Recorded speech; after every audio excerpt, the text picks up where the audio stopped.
Good evening, everyone. It's April 12th, 2018. Damn, April's going by real quick. Alright, I don't know who Doug Casey is, but I read this article and I thought, I like this guy. So, I'm going to share with you his article, and along the way I'm going to use other tabs to demonstrate, at least in part, what he's talking about. Maybe. Who knows? Once I start messing with the editing shit, you never know what will happen, but that is my intention. So, at very least, I will say where I'm at. Alright. And I'm not aware, but he says he's a libertarian. Cool. I prefer to be probably more of an anarchist than a libertarian. And a lot of people say they're more or less the same thing. Maybe, maybe not.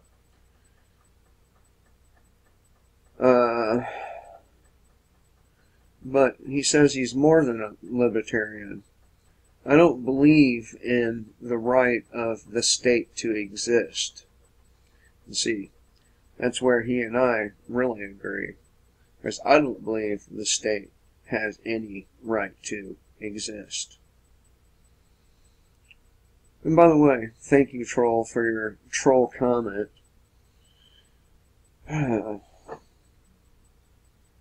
Anyway. So, and the reason, and we have the same reasoning behind that belief.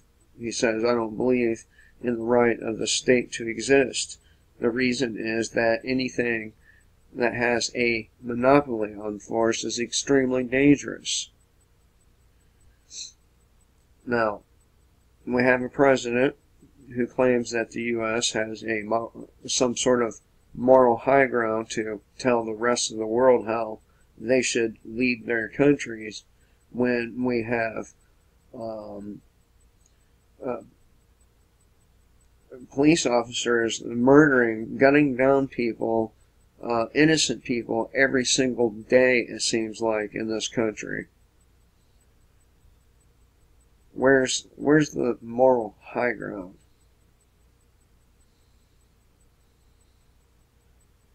We have larger prison populations than Russia and China combined, both supposedly authoritarian states. It makes me wonder exactly what is the United States if we hold that many more prisoners than them.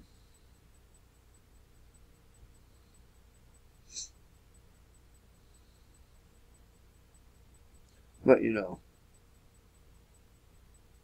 my channel got suspended because what do I know? I don't know shit, right?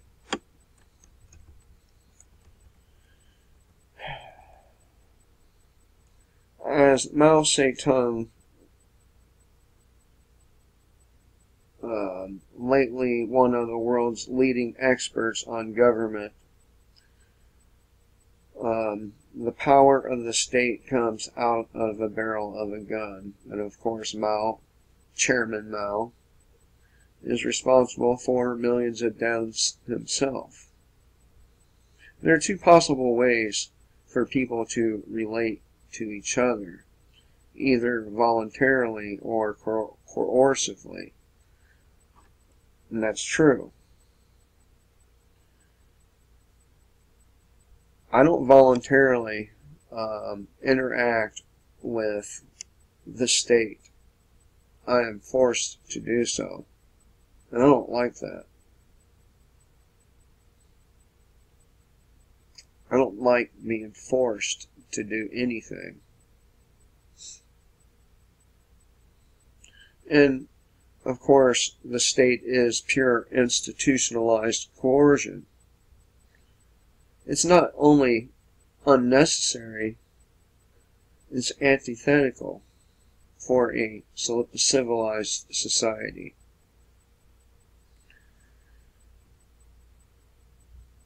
In other words, it's unacceptable for a civilized society to have such a structure.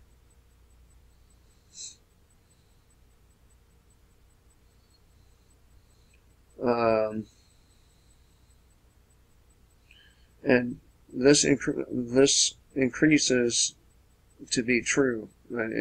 It's increasingly true as technology advances. It was never moral, but at least it was possible in ox cart days for bureaucrats to order things around. Today it's ridiculous. And how many layers of bureaucracies does the United States have? I mean, who the fuck knows how many departments there are? The department of this, the department of that, then they have sub-departments. For what?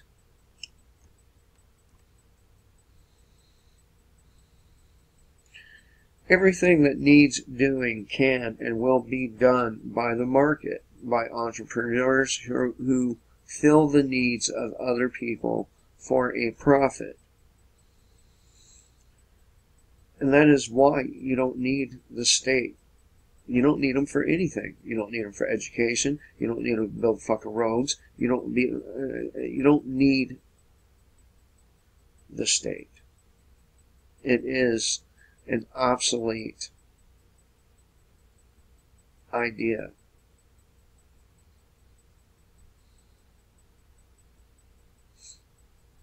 When they say that the Constitution is an obsolete document, they're telling the truth, but not in the way that they think they are. It's obsolete because government itself is obsolete.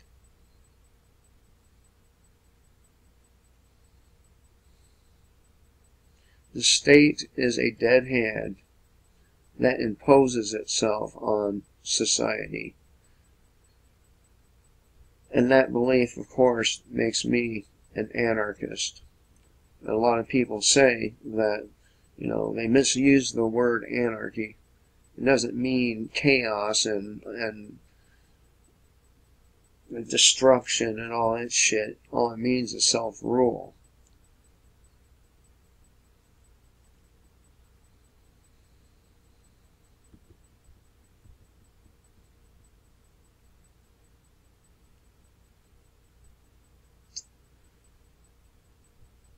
People have misconceptions about anarchists,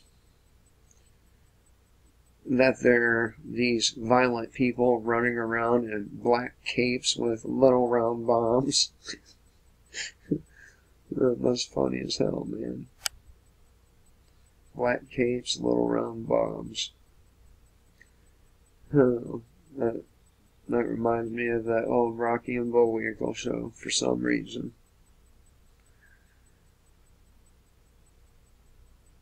This is nonsense. Of course, there are violent anarchists. In my opinion, if you're an anarchist, you need to be willing to be violent in order to preserve your own freedom, your own life, your own liberty.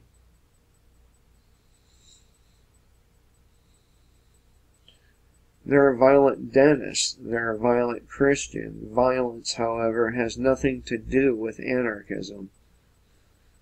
Anarchism is simply a belief that a ruler isn't necessary, that society organizes itself, that individual owns themselves, and the state is actually counterproductive. And we can see this in the school system. We can see this in the war on drugs. We can see this in the endless wars that have been fought for, 95% of our country's existence.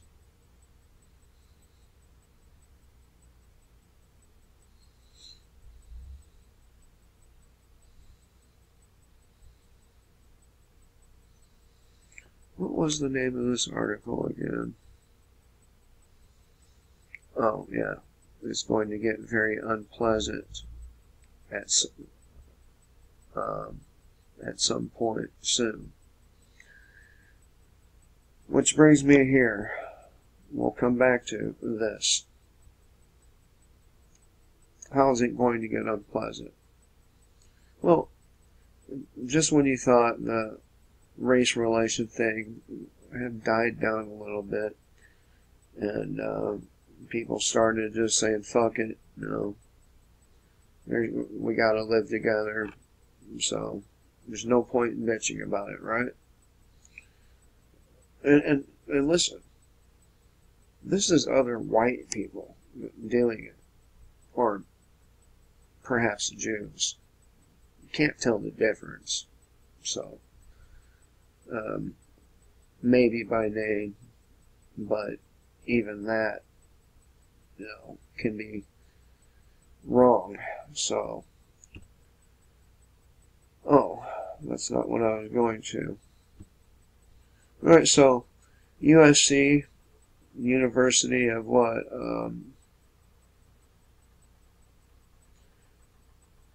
That happened here? Huh.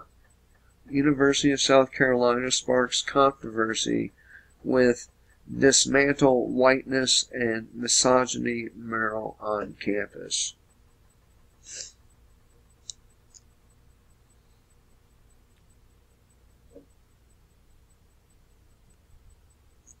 So there's these kinds of things that are going to lead to exactly these unpleasant things. It's not just that. I mean, we can go back to Trump and how he's fucking with Syria and Russia and China and talking smack about Iran, and didn't he talk all about how these wars were fucking pointless and stupid, and yet he's going to go and do the exact opposite of what he said was stupid, or the exact same thing of what he said was stupid, counterproductive. I mean, the tweets are there. But here he is. Just saying. And man, nothing that dude does is going to ever convince a lot of his supporters that he's compromised. And he has been since day one.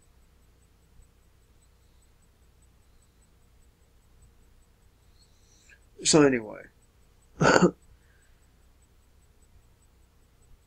that's what anarchism is. It's the belief that rulers are unnecessary, that society can organize itself, and that we as individuals own ourselves, and the state is actually counterproductive. And of course, I just named a few of the ways it is counterproductive. I mean, everything the state does, it fails in. Except for evil and wickedness. It's exceedingly good at that. I don't have, or I simply don't believe anyone has the right to initiate aggression against anyone else. Is that an unreasonable belief? Is it? Because that's one of mine. Is it an unreasonable belief? Tell me.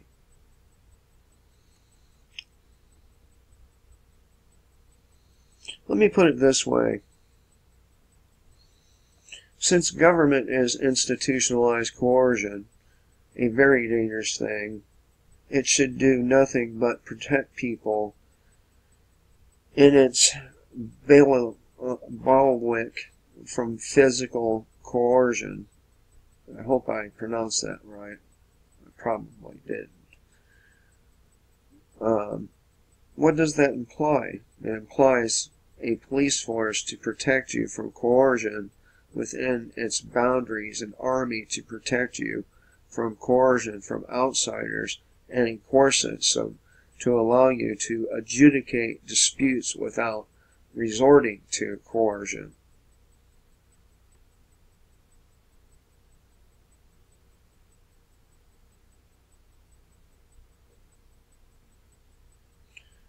But it's doing the exact opposite of what it should be doing. All across the world. Not just here in the United States. Everywhere. Every single country.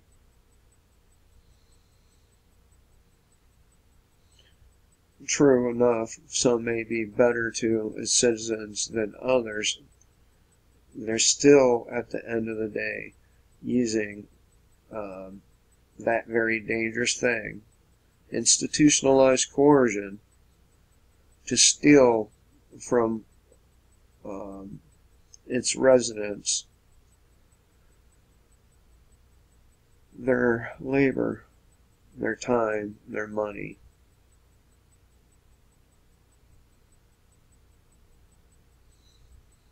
I can live happily with a government that just did those things. Unfortunately, the U.S. government is only marginally competent in providing services in those three areas.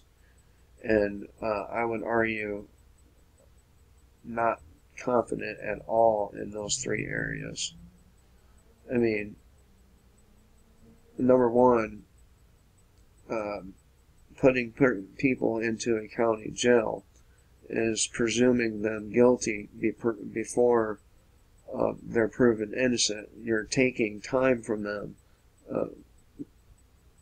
when they haven't had their due process. And Supreme Court has even ruled numerous times about that very thing, that excessive bails is unconstitutional. $30,000 is a lot of fucking money to come up with, so you can walk around in the outside world.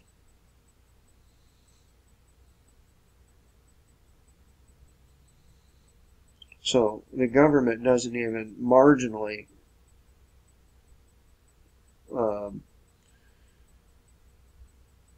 or should I say, the government is not marginally competent. They're incompetent through and through. That's why everything they do is a failure. I mean, if the government were a success, why would we have such a huge trade deficit and all these other problems? It's because they're not a success that we have all these problems, right? It makes sense. The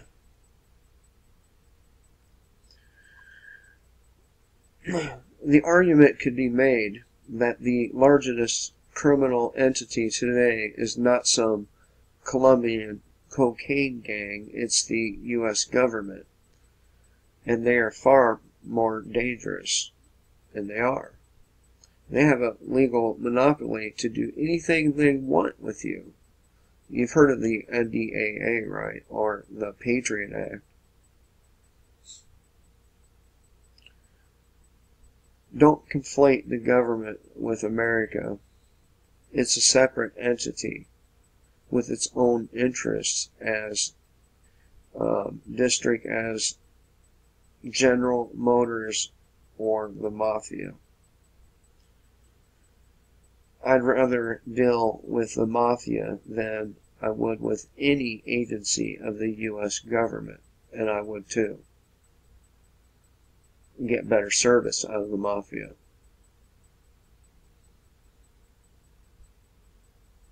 Isn't that fucked up?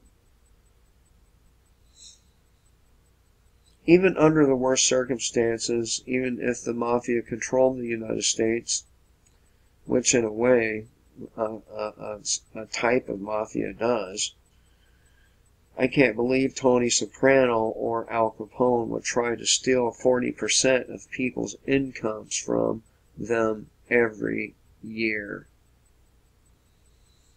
They couldn't get away with it, but perhaps because we're said to be a democracy, the U.S. government is able to masquerade as we the people. But they're not we the people. They are separate from we the people. That is why they do not have to follow the same laws that we the people have to follow.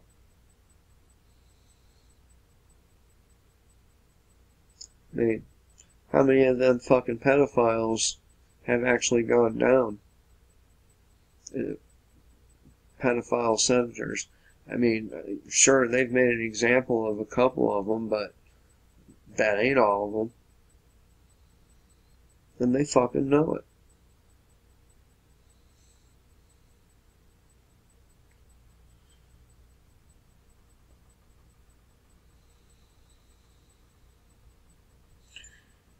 He says that's an anachronism at best.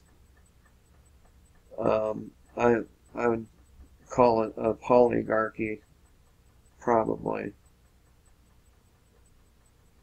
U.S. has mutated into a domestic, multicultural empire. The average person has been propagandized into believing that it's patriotic to do as he's told. We have to obey libraries of regulations, and I'm happy to pay my taxes. It's the price we pay for civilization.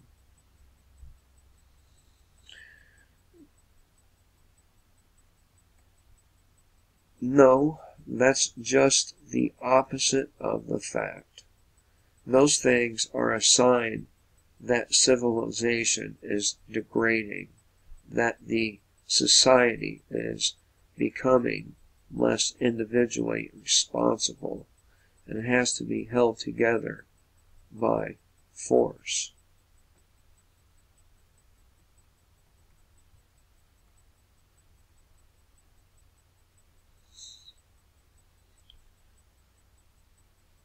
Power, it's all about control. Power corrupts, absolute power corrupts absolutely. I think we've heard that before, haven't we? I mean, you can see on the Free Thought Project any given day of the week how power corrupts and what these people, this so-called state, does to its citizens and people around the world.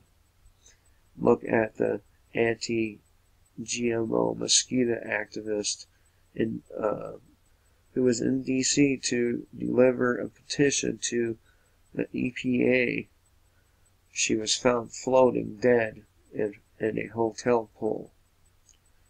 Come on, man. You believe that's a coincidence? They don't have our consent to fucking play lab rat on us.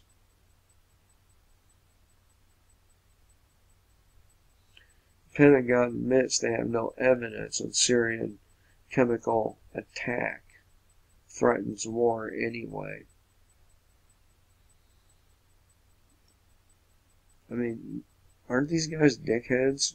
And if you say to yourself, yes, these guys are dickheads, then why the fuck do you keep voting for them? Why do you keep participating if these guys are such dickheads, and you know the motherfuckers are?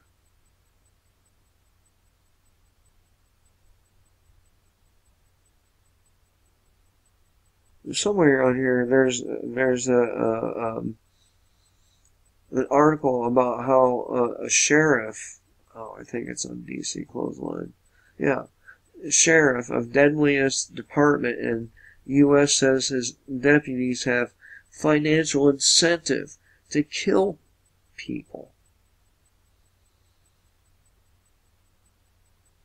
Says it's cheaper than injuring them.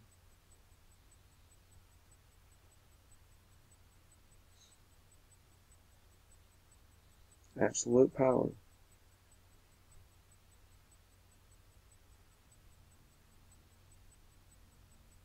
Absolute power.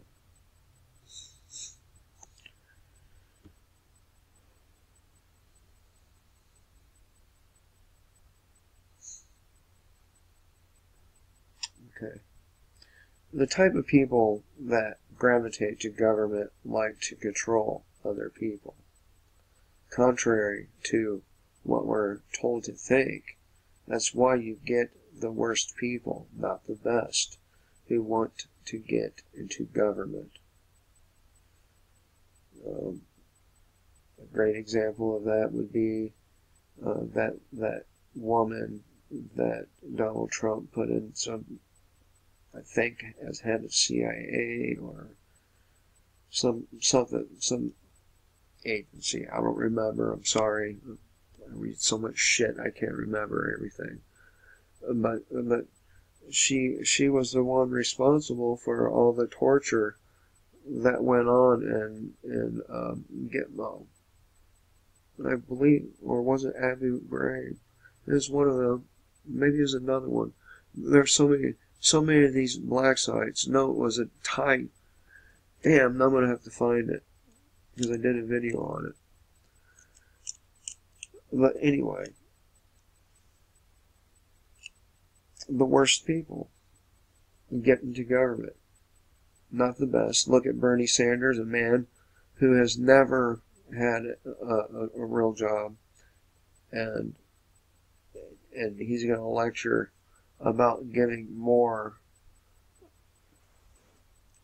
from our pay. Same with all of them. How's that Trump tax cut helping you? It made no difference in my life.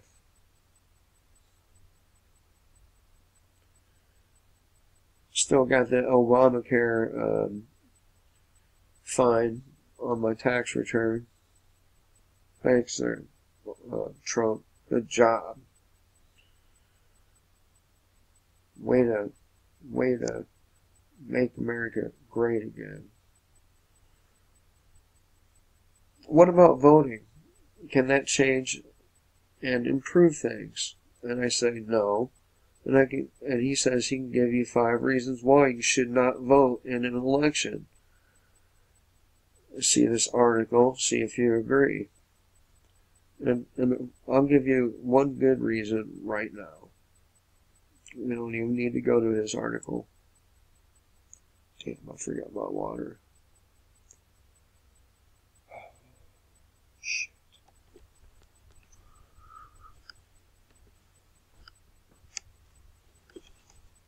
Shit. I got cotton mouth. Cotton mouth. Okay, the reason. Because, well, look at John McCain. I mean,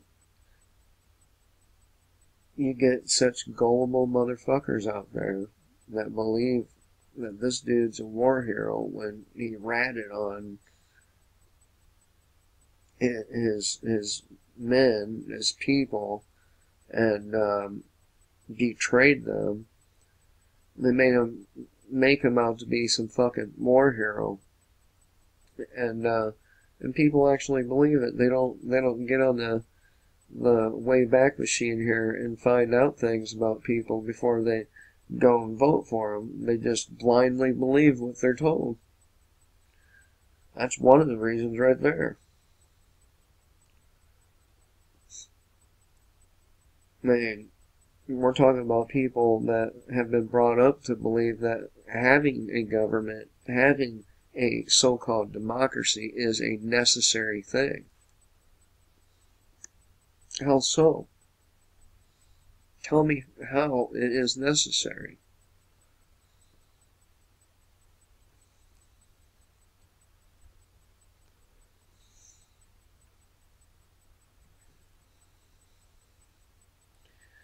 If we go back to the 60s when they said, suppose they gave a war and nobody came. Let's take it further. Suppose they gave a tax and nobody paid. Suppose they gave an election and nobody voted. So that's something else your vote gives them. It gives them your consent to rule over you. That's what it gives them. What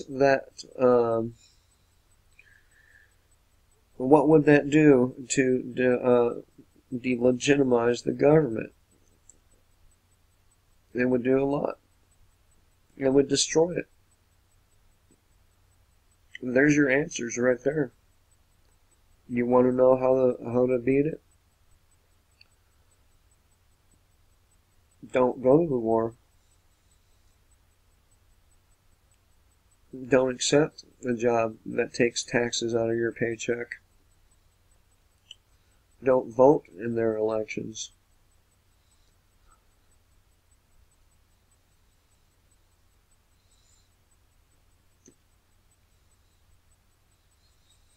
I applaud the fact that only half of Americans vote.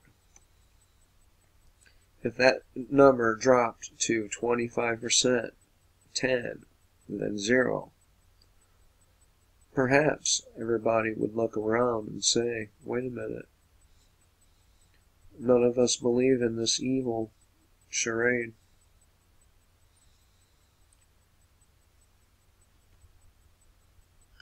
And that's what it is. A charade funded by your labor.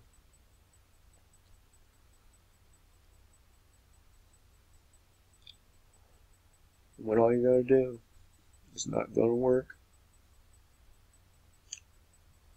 not vote,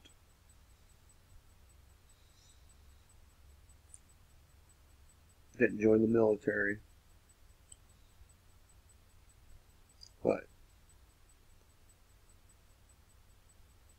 you know that's not going to happen. We all know that's not going to happen.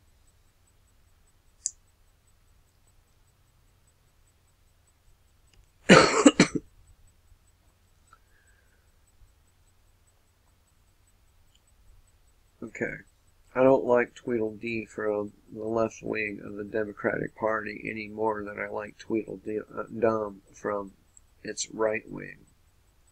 I don't like either. That was a fucking... Never mind. Remember, you don't get the best and the brightest going into government. There are two kinds of people. You've got people that like to control physical reality, things, and people that like to control other people. That second group, those who like to lord it over their fellows, are drawn to government and politics.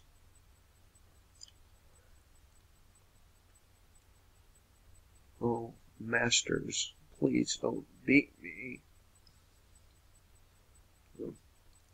If you're a hot blonde and some fucking latex or something, maybe, just maybe, you can beat me. Just kidding. Had to throw a little dark humor in some of it here and there. Okay, some might ask, aren't you loyal to America? And how can you say these terrible things?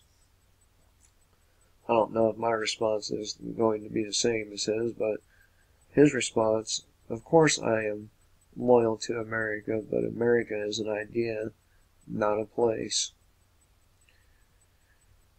At least not any longer.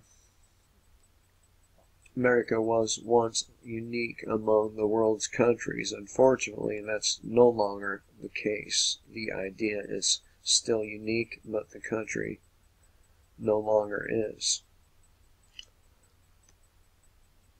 I keep telling you all that. It happened when the government became bankrupt, and I want to say during Truman's administration, but again, I can't remember anything off the top of my head. And the bankers took over fully at that point, and constitutional law was thrown out the window in favor of Uniform Commercial Code, or Admiralty law. Yeah.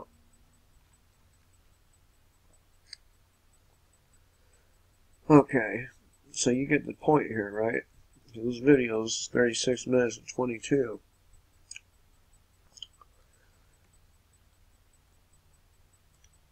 Just understand that the state is getting more and more dangerous.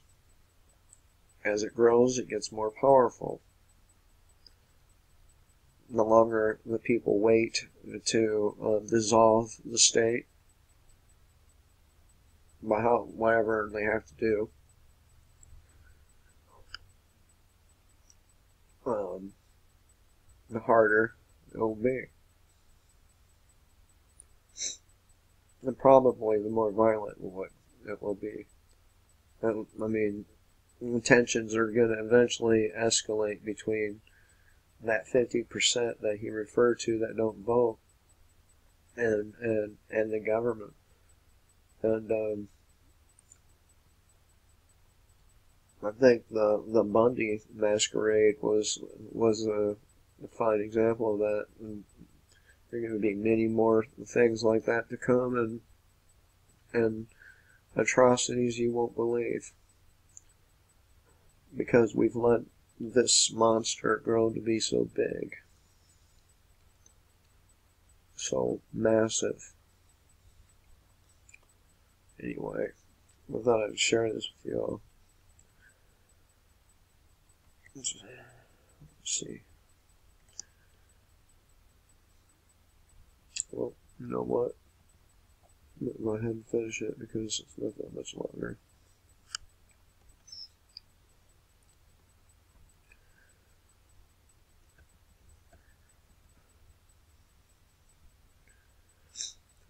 Those who find that thought offensive likely suffers from a psychological admiration called nationalism. In serious cases, it may become jingoism, whatever the fuck that is. The authorities of the general public prefer to call it patriotism. It's understandable, though. Everyone, including the North Koreans, tends to intensify with or identify with the place they were born. But these things should be fairly low on any list of virtues. Certainly not on my list. I do not fucking care that I was born on this continent, in this country.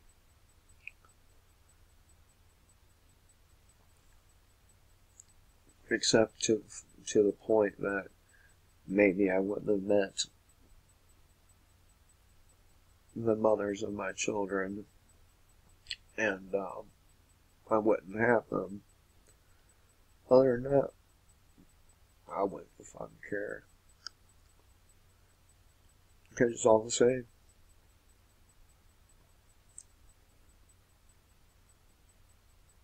Right.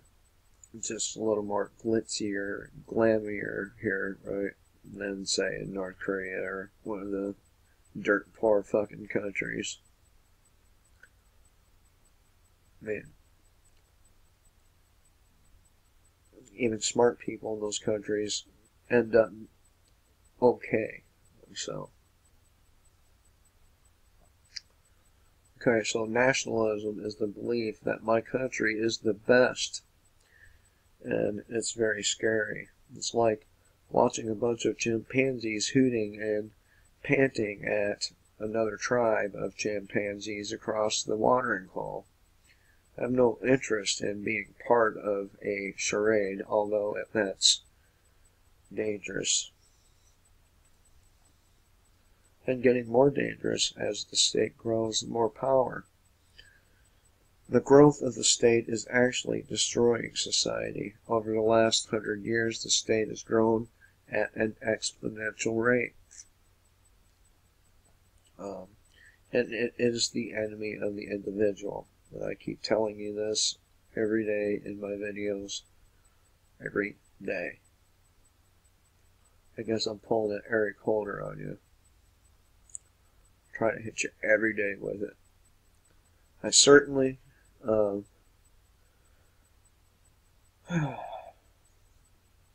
okay. I see no reason why this trend, which has been in motion and accelerating for so long, is going to stop, and certainly no reason why it's going to reverse. Meaning it's going to have to be forced to stop.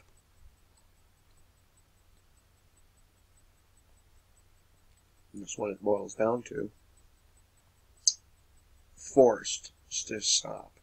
It's like a snowball that's been rolling downhill from the top of a mountain. It could have been stopped earlier in its descent, but now the thing is behemoth. You stand in its way, you'll get crushed. It will only stop when it smashes the village at the bottom of the valley. Yep.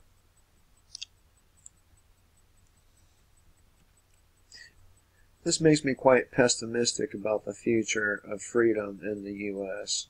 As I said, it has been in a downtrend for many decades. I've said the same thing. But the events of September 11th, 2001 turbocharged and accelerated the loss of liberty in the U.S.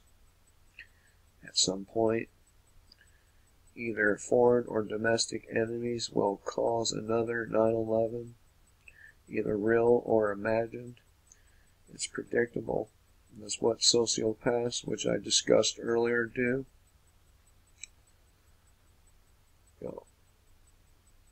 I keep trying to tell you the same thing. I've never heard of this person before, Doug Casey. When there is another 9/11, and we will have another one, they're going to lock down this country like one of their numerous new prisons.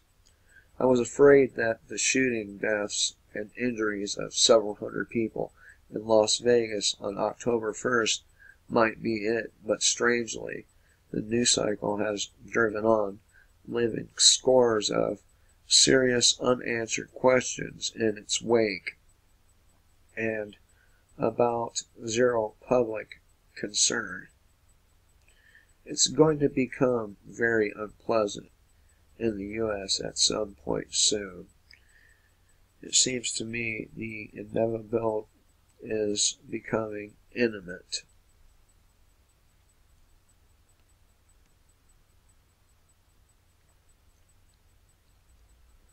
Anyway, you know what I say. Kill the state before the state kills you.